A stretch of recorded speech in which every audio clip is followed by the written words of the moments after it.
ओम शांति। ओम शांति। ओम शांति।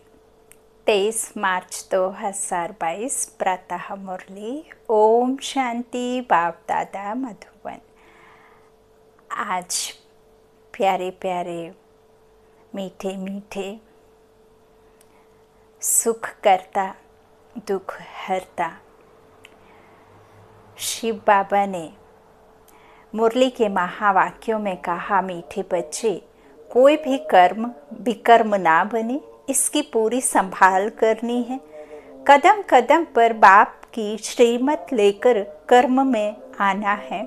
प्रश्न है, विकर्मों से कौन बच सकते हैं? बाप की सहायता किन्हें मिलती है? बहुत सारे मनुष्य आत्माओं के मन में ज़रूर ये क्वेश्चन आता होगा, इसलिए बाबा ने आज ये क्वेश्चन और उसका आंसर दिया है। बाबा ने उत्तर में कहा, जो बाप से सदा सच्चे रहते, प्रतिज्ञा कर विकारों का दान देकर वापस लेने का संकल्प नहीं करते, वह विकर्मों से बच जाते हैं। बाप की सहायता उन्हें मिलती जो कर्म विकर्म बनने के पहले राय लेते हैं। ऐसा नहीं कि हो गया बुरा कर्म और फिर राय लेने बैठ गए, अब क्या, है ना। तो उसके पहले राय लेते हैं, साकार को अपना सच्चा सच्चा समाचार बताते हैं। अब साकार कौन? कई कई ब्रह्मा बाबा से चिढ़ते हैं, है ना। तो ब्रह्मा बाबा ही तो आधार है। जब बाबा से क्वेश्चन आंसर चाहिए, हाँ, तो ब्रह्मा बाबा के थ्रू ही उन तक बात पहुंचानी है ना। डायरेक्ट परमात्मा कैसे बात करेगी, है ना। आधार तो चाहिए कर्म इंद्रियों का। तो बाप कहते हैं कि साकार को अपना सच्चा सच्चा समाचार बताना है। बाबा कहते हैं, बच्चे, सर्जन के आगे कभी अपनी बीमारी छिपाना नहीं है। एक डॉक्टर हो गया, वैद्य हो गया, हाँ, वकील हो गया, कहते हैं ना, इन सब से अपना कुछ छुपाओगे तो फिर उल्टा मिल जाएगा, है ना। मर्ज आप सही नहीं बताएंगे तो कुछ भी दवाई खा लेंगे तो फिर उससे आपको और नुकसान होगा। तो यहाँ ये रूहानी सर्जन बाप है, तो वकील भी है, जज भी है। और सर्जन के आगे कभी अपनी बीमारी छिपाना चाहिए क्या? नहीं। पापों को छुपाएंगे तो वृद्धि होती रहेगी। एक झूठ के आगे फिर 100 झूठ बोलने पड़ते हैं, है ना। तो होती रहेगी वृद्धि, पद भी भ्रष्ट हो जाएगा, सजाएं भी खानी पड़ेंगी। सजाएं कोई परमात्मा नहीं देते हैं, धर्मराज देता है। तो वो सजाएं फिर किसको खानी होंगी? जो कर्म विकर्म करता है ना। गीत है, बचपन के दिन भुला ना देना, आज हंसे कल रुला ना देना। ओम शांति। बच्चों ने गीत सुना कि बाप बच्चों को सावधानी देते हैं कि हे बच्चे, तुम आकर ईश्वर के बने हो और जानते हो हम ईश्वर की संतान हैं। सारी दुनिया मानती है कि वह गॉड फादर है। फादर माना, हम उनकी संतान ठहरे। परमपिता तो बच्चे ही कहेंगे। तुम लौकिक के बच्चे तो हो, अब पारलौकिक बाप के बने हो। किस लिए? बेहद के बाप से बेहद सुख का वर्षा लेने के लिए। बाप है ही स्वर्ग का रचयिता। स्वर्ग में ज़रूर देवताओं की बादशाही है, यह जानकर तुम बच्चे बने हो।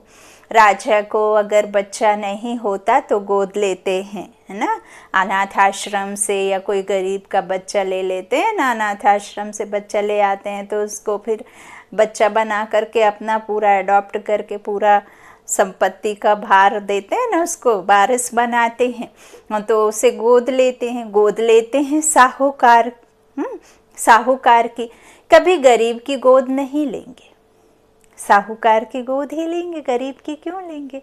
कुछ लाभ होगा तभी गोद लेंगे।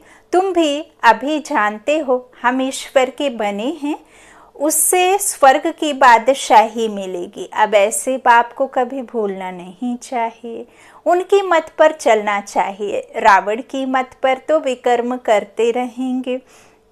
बाबा कहते इन 5 विकारों के वश नहीं होना है। कहाँ भी देखो धोखा खाता हूँ तो छठ बाबा से मत लेना। कर्म विकर्म बनाने के लिए, बनाने के पहले पूछना चाहिए तो बाबा हम यह कर सकते हैं। तो समझाया जाता है कि कभी देह अभिमान में नहीं आना है। अपने को आत्मा समझ, आत्मा देख तो सकते नहीं हैं ना, तो आत्मा समझ परम पिता परमात्मा की मत पर चलते रहना कदम कदम। कभी कोई बात समझ में ना आए तो पूछना कि बाबा मैं फलाने पर फिदा हुआ हूँ, मेरे को काम के भूत ने घेरा है। तूफान तो बहुत आएंगे परंतु अपने को संभालना है। गटर में गिरा तो गोया बेहद के बाप को भूल काला मोह कर दिया।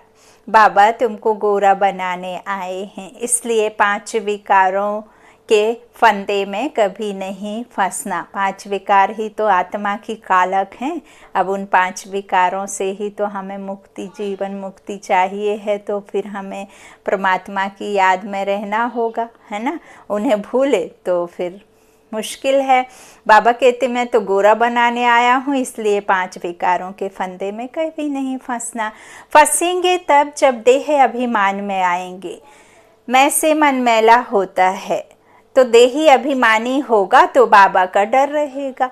विकार में जाने से तो बड़ा विकर्म बन जाएगा, क्योंकि तुमने विकारों का दान दिया है। अगर दान देकर वापस लिया तो हाल वही होगा जैसे हरिश्चंद्र का मिसाल है। यहाँ पैसे की तो कोई बात नहीं, यहाँ तो है 5 विकारों का दान। तुम्हारे पास जो कांटे हैं वह दान में दे दो, फिर कभी काम में नहीं लाना। अगर वापस लेना हो तो इतलाव करना। ना बताने से पाप वृद्धि को पाता जाएगा, फिर विकार में जाते रहेंगे। बतलाने से सहायता मिलेगी। हम शिव बाबा के बच्चे हैं, बाप से प्रतिज्ञा की है कभी हार नहीं खाएंगे। यह है 5 विकारों रूपी दुश्मन को जीतने की बॉक्सिंग, उसमें कभी हराएंगे नहीं। अगर गिरा तो शिव बाबा तो झट जान जाएगा। फिर हुक्म मिला हुआ है साकार को लिखना, नहीं लिखेंगे तो विकर्म बढ़ता जाएगा और 100 गुना सजा खानी पड़ेगी। बाबा को बताने से आधा कट हो जाएगा। ऐसे बहुत बच्चे हैं जो लज्जा के मारे समाचार देते नहीं हैं। इसलिए तो बाबा ने कहा है जो तुमको सहज संबंध लगे, जिस संबंध की तुम्हें कमी हो, कोई दोस्त मुझे बनाना हो, कोई पति मुझे बनाना है, भाई बनाना है, बंधु बनाना है, सखा बनाना है, माता पिता बनाना है, डॉक्टर बनाना है, इंजीनियर बनाना है, जज बनाना है, जिस में आप फंसे हुए हो और जिसका सॉल्यूशन जिसके पास होता है, तो वही संबंध मेरे साथ जोड़ लें तो आपको सहज होगा सब कुछ बताना। आपको लाज शर्म नहीं आएगी, है ना। अगर कुछ गलत हो भी जाता है तो कोई किसी एक को बताने से हल्के हो जाते हैं ना। फिर हल्के हो जाने से फिर हम फ्री महसूस करते हैं और फ्री बोझ से मुक्त हो जाते हैं। तो फिर हमें उसके नीचे दबाव नहीं रहता, तो फिर हमें कोई भी माया सताए ना। इस तरह से बाबा को बताने से आधा तो वैसे भी कट हो जाता, लेकिन बाबा कहते कई लज्जा के मारे समाचार नहीं देते हैं। तो जैसे कोई गंदी बीमारी होती है तो सर्जन को बताने में दिल खाती है ना। इसलिए फिर डॉक्टर्स भी मेल फीमेल रखे हुए हैं ना, अलग अलग। तो बाबा कहते हैं तो सर्जन क्या कहेंगे, फिर नतीजा क्या निकलता है, उल्टा सीधा, है ना। तो बीमारी बढ़ती जाती है। जब आप किसी चीज़ को लज्जा के मारे नहीं बताएंगे, धीरे धीरे वो फिर बीमारी विकराल रूप धारण कर लेती है। और जब आप बताते हैं तब तक वो बीमारी बहुत ज़्यादा बढ़ जाती है, फिर उसका हल कोई दे नहीं सकता है ना। तो बाप समझाते हैं, वह बढ़ती जाएगी। बच्चे कोई भी पाप हो तो बाप से छुपाना नहीं, है ना।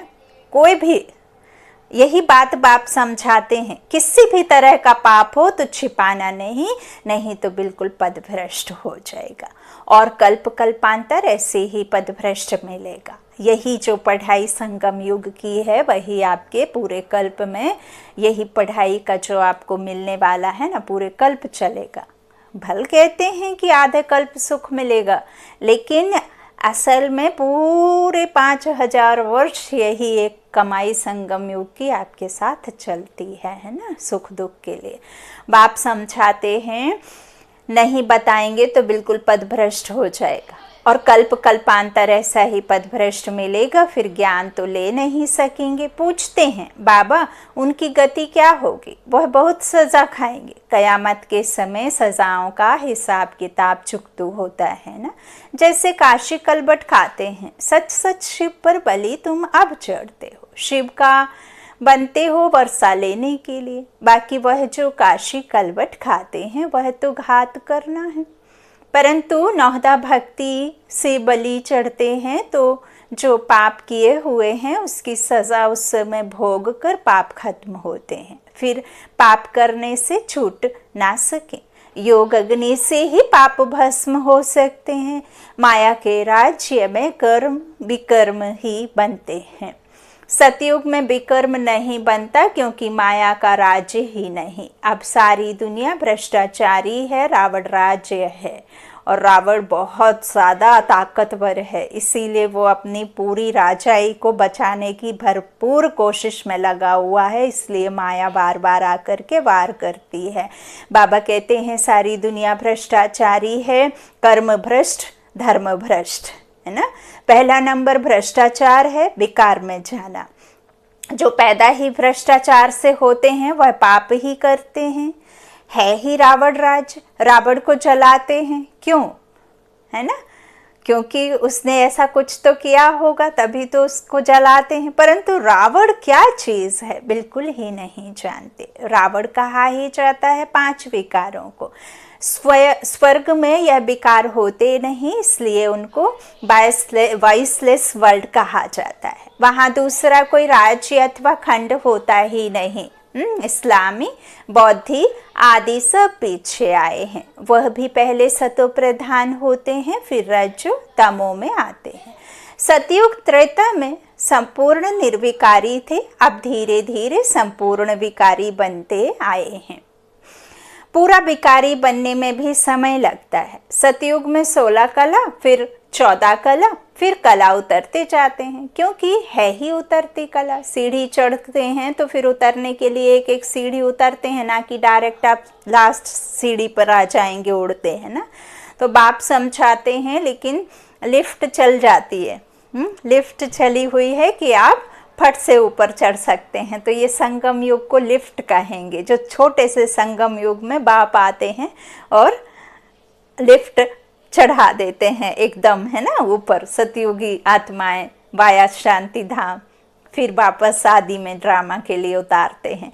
तो इस तरह बाप समझाते हैं, क्योंकि बाबा कहते हैं फिर कला उतरते ही हैं, क्योंकि फिर वहाँ उतरती कला है। अब तुम्हारी क्या है? चढ़ती कला। चढ़ती कला राम बनाते हैं।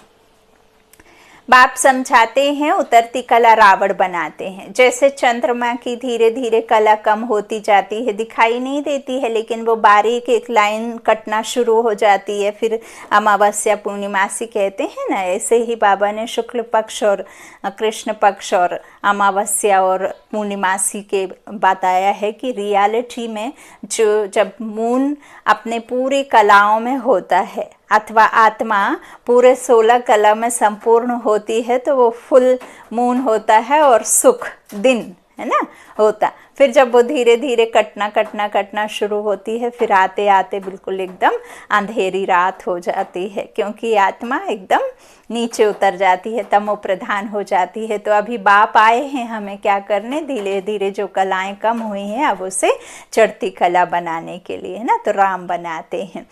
बाप समझाते हैं जैसे चंद्रमा की कला होती है, दुनिया भी ऐसे है। अभी तो 9 कला, ऐसे समय पर बाप आकर फिर 16 कला बनाते हैं। यह खेल सारा भारत के ऊपर ही बना हुआ है, वर्ण भी भारत पर ही है, नहीं तो 84 जन्मों का हिसाब कहाँ। बाप समझाते हैं यह है ही आयरनिस्ट दुनिया, कलयुग का अंत है, फिर सतयुग का आदि होगा। जो देवी देवता धर्म वाले धर्म भ्रष्ट कर्म भ्रष्ट हो गए हैं वो फिर आएंगे। तुम आए हो ना, देखो झाड़ के अंत में ब्रह्मा खड़ा है, वह है तमो प्रधान और नीचे तपस्या कर रहे हैं सतो प्रधान बनने के लिए। तो जैसे ब्रह्मा तपस्या कर रहे हैं वैसे ब्रह्म कुमार कुमारियां अब जो यह ब्रह्मा सतो प्रधान बन रहे हैं उनमें परमात्मा आकर अपना परिचय देते हैं, इनको बताते हैं तो बच्चों को भी बताते हैं। बाबा और तुम बच्चे जो कल्प वृक्ष के नीचे तपस्या कर रहे हो देवता बनने के लिए, ब्राह्मण सो देवता, वह मंदिर हूबहू तुम्हारा जड़ यादगार है। अब ऐसा कोई बुद्धिमान बच्चा हो तो इस मंदिर की पूरी हिस्ट्री ज्योग्राफी बताए कि यह ऊंचे ते ऊंचा मंदिर है, इसमें मामा बाबा भी है, बाबा भी हैं, मम्मा भी है, बाबा भी है, बच्चे भी तपस्या कर रहे हैं जिन्होंने भारत को स्वर्ग बनाया है। उनकी हिस्ट्री ज्योग्राफी विलायत वाले सुनेंगे तो कहेंगे यह तो हमारे बाप का मंदिर है जो भारत को हेवन बनाते हैं, जो इस समय प्रैक्टिकल में बैठा है। यह तो कोई जानते नहीं, यह सब चित्र अंधश्रद्धा के बने हुए हैं, इनको भूत पूजा कहा जाता है। जो मंदिर में विराजमान देवी देवताएं हैं वो पूर्वज आत्माएं जो होकर गई हैं, उनके जड़ चित्र हैं वो। अभी उनमें चैतन्य रूपी शक्तियाँ, आत्मा रूपी शक्तियाँ नहीं हैं, चैतन्य नहीं है ना, वो तो जड़ चित्र हैं, तो उसे भूत पूजा ही कहेंगे, अंधश्रद्धा। ये चित्र हैं, ये पूर्वज आत्माएं हमारे ही होकर के गए हुए हैं ना। जब वो वैसे थे 16 कला संपूर्ण निर्विकारी थे तो वो वैसे देवी देवता थे, है ना। तो ये बाप समझाते हैं कि गुड़ियों की पूजा है ना, भूत पूजा कहा जाता है गुड़ियों की पूजा। गुरु नानक की आत्मा जिसने सिख धर्म स्थापन किया वह नई आत्मा थी, निर्विकारी थी। वह कहाँ आई? जरूर किसी शरीर में प्रवेश किया होगा। तो पवित्र आत्मा कभी दुख नहीं भोग सकती, पहले तो उनको सुख भोगना है, पीछे दुख, है ना। एक कहानी भी है कि भगवान जब एक भक्त के ऊपर खुश हुए तो भगवान ने भक्त से पूछा कि मैं तुम्हारे ऊपर प्रसन्न हुआ, बोलो तुम्हें क्या चाहिए। तो भक्त ने कहा, भगवान ने उससे क्वेश्चन किया कि तुम्हें पहले सुख चाहिए या दुख। तो भक्त ने कहा कि पहले मुझे सुख चाहिए, है ना। तो पहले सुख हुआ फिर दुख हुआ। सुख दुख ये जीवन की पहेली है और ये जीवन के सिक्के के दो पहलू हैं। तो इस तरह से सुख है तो दुख भी है, रात है तो दिन भी है ना, सुबह है तो दोपहर भी है। इसी तरह से सतो रजो तमो अवस्था 3 होती ही है सबकी, चाहे वो निर्जीव हो चाहे जीव हो, है ना। तो बाप कहते हैं कहाँ आई, है ना, तो जरूर पहले आई होगी पवित्र आत्मा, फिर बाद में दुख भोगती है तो पीछे दुख। ऐसा कोई विकर्म ही नहीं किया तो दुख क्यों भोगे। हम भी पहले संपूर्ण रहते हैं, फिर धीरे धीरे कलाएं कम होती हैं। हर एक मनुष्य का ऐसे होता है, बुलाते हैं पतित पावन आओ तो जरूर आकर पावन दुनिया की स्थापना करेंगे और पतित दुनिया का विनाश करेंगे। ब्रह्मा द्वारा स्थापना और शंकर द्वारा विनाश, कितनी अच्छी रीति समझाते हैं। यह उनकी बुद्धि में बैठेगा जो देवी देवता धर्म का होगा, जो बिरादरी का होगा, वो जहाँ भी होगा विश्व के किसी भी कोने से करंट की तरह खिंचा चला आएगा। जिसका नहीं होगा, जो बिरादरी का नहीं होगा, उसे कितना भी आप समझाओ वो नहीं समझेगा, है ना। तो बाप कहते हैं कि जो होगा देवी देवता धर्म का वह आएगा। इसलिए बाबा कहते हैं भक्तों को यह ज्ञान दो। कोई को यह पता ही नहीं है कि हम पहले देवी देवता धर्म के थे फिर असुर बने, हमने भी भक्ति के। ऐसे तो नहीं है कि ऐसे ही डायरेक्ट ज्ञान में आ गए, है ना। तो बाप समझाते हैं कि पहले कैसे थे, फिर देवता धर्म के थे, फिर असुर बने हैं। यह बात समझाओ भक्तों को। लक्ष्मी नारायण ने पूरे 84 जन्म लिए हैं, अभी तुम शूद्र से ब्राह्मण बने हो, जो बाद में आते हैं वह ब्राह्मण नहीं बनेंगे। यह बातें उनकी बुद्धि में बैठेंगी जिनकी बुद्धि में कल्प पहले बैठी होंगी, नहीं तो बाहर गया और खलास। इसमें मेहनत है। और जगह तो सिर्फ कथाएं सुन फिर घर में आकर विकारों में गिरते हैं। गुरु को पूरा फॉलो करते नहीं, फिर फॉलोअर्स कैसे कहलाएंगे। गुरु लोग भी उनको कुछ कहते नहीं, अगर कहें तो फिर एक भी फॉलोअर्स ना रहे, फिर खाएं कहाँ से ना। गृहस्थियों का ही तो खाते हैं, फिर भिखारियों के पास जन्म लेना पड़ता है। देवताएं तो संन्यास करते नहीं, जरूरत ही नहीं है। यह है प्रवृत्ति मार्ग का संन्यास, वह है निवृत्ति मार्ग का संन्यास। बाप आकर स्त्री पुरुष दोनों को समझाते हैं, बच्चे ये संपूर्ण पवित्र बनेंगे तो संपूर्ण राज्य पद पाएंगे, कम पवित्र बनेंगे तो कम पद पाएंगे। फॉलो करना है माँ बाप को। बाप कहते हैं माँ बाप के मिसल मेहनत करो तो गद्दी नशीन होंगे। मुख्य बात है पवित्रता की। अब देह अभिमान छोड़ दो, मैं आत्मा हूँ, बाबा लेने आया है। पवित्र बनने से ही पवित्र दुनिया के मालिक बनेंगे। कुंभ का मेला कहते हैं, वह त्रिवेणी आदि का है, नदियों का मेला, उनको संगम कहते हैं। वास्तव में यह है अनेक नदियों और सागर का मेला। ज्ञान नदियाँ हैं ना, हम सब रचना है, रचता सागर की नदियाँ हैं हम। तो वह बाप समझाते कि तुम सब ज्ञान नदियाँ हो, बाप ज्ञान सागर है। बाप कहते हैं मेरे से योग लगाओ, मुझसे जुड़ो, मेरी याद में रहो, तो तुम पतित से पावन बन जाएंगे। मरना तो है ही, ऐसा तो है नहीं कि यहाँ कोई बैठा ही रहेगा, है ना।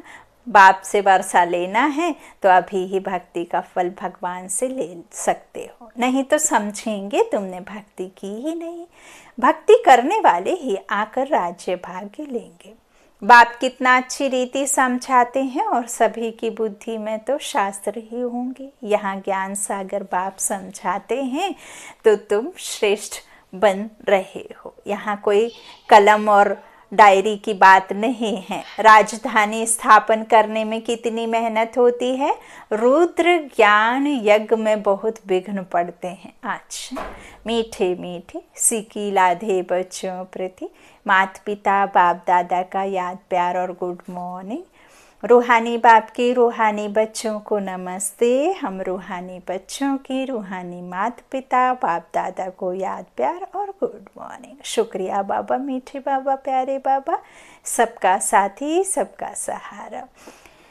धारणा के लिए मुख्य सार। पहला बाबा ने कहा देह अभिमान में आकर कभी भी विकारों के फंदे में नहीं फंसना है। कर्म विकर्म ना बने, इसलिए कर्म के पहले बाप से राय लेनी चाहिए।